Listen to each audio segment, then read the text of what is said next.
ব্যাপারটা এরকম আসলো যে তুমি এগুলো করতে পারবে না, মানে এটা বেসিক্যালি মানে কিছুটা বলা যায় না ধর্মের দোহাই, যে তুমি এগুলা কিছু করতে পারবে না, তুমি যদি এগুলা করো তোমার বাবা জাহান্নামে যাবে, তোমার বাবা এটা হবে ওইটা হবে। বাট ওইদিকে তাদেরকে দেখতাম তারা যে খুব বেশি ধার্মিক, খুব বেশি বোরকা পরে হাঁটতেছে বা খুব বেশি করছে তা না, তারা দেখা যায় ঠিকই সন্ধ্যা হলে একদম নাটক নিয়ে বসতো। বেশি চিন্তিত থাকি, বাট ফোর্স করে ওটা বন্ধ করে রাখলেও সেটা এই যুগের সাথে সে মিশতে পারবে না। সো আমি তাকে চেষ্টা করি যতটুকু মানে মানে কিভাবে বোঝাই, একটা এক্সাম্পল দিয়ে বোঝাই। সো সে টিকটক করতে চায় অথবা এরকম যে অ্যাপ গুলোতে এরকম ড্যান্স এবং এসব পারফরমেন্স গুলো করতে চায়। এখন আমি তো তাকে বোঝাতে পারি না যে আমি যেটা করি যে তুমি যখন আমার সাথে থাকবে তখন তুমি এগুলো করতে পারবে, কিন্তু এগুলো আমরা কোথাও পোস্ট করবো না। বিচ্ছেদের পথে রোজা তাসান 1 বছর যেতে না যেতেই বিচ্ছেদ হয়েছে তাদের। গোপনে আলাদা রয়েছে তারা অনেক দিন।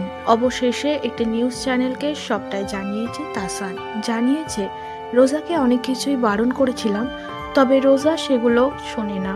অন্যদিকে রোজার মন্তব্য, তারা দেখায় ধর্মের নামে ভীষণ কিছু, তারা ধর্মকে ভীষণ মানে তারা দেখায় তারা বোরখা পরে থাকে, কিন্তু তারা আসলে সন্ধে হলেই নাটক দেখে, নাটক নিয়ে বসে, অথচ বাড়ির বউকে তারা সর্বদা এটা করবে না সেটা করবে না বলে মন্তব্য করতে থাকে এবং অনেক বিষয়গুলোতে তাকে বাধা দিতে থাকে। সেটা তার পছন্দ না এবং তাকে ধর্মের নামে ভয় দেখানো হয়, বলে তুমি এটা করলে জাহান্নামে যাবে।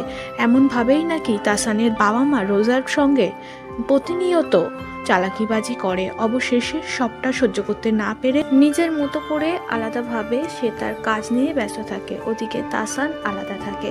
তাসান আর রোজার মনের মিল কদিনের মধ্যেই ভেঙে যায়। তাসান রোজার প্রতি যে ভালোবাসা দেখিয়েছিল সেটাও নাকি বিয়ের কিছু মাস পর থেকে সেই ব্যাপারটা তার প্রতি আর ছিল না। সবটাই বুঝতে পেরে নিজের মতো করেই থাকে রোজা, এমনটাই জানিয়েছে একটি নিউজ চ্যানেলে।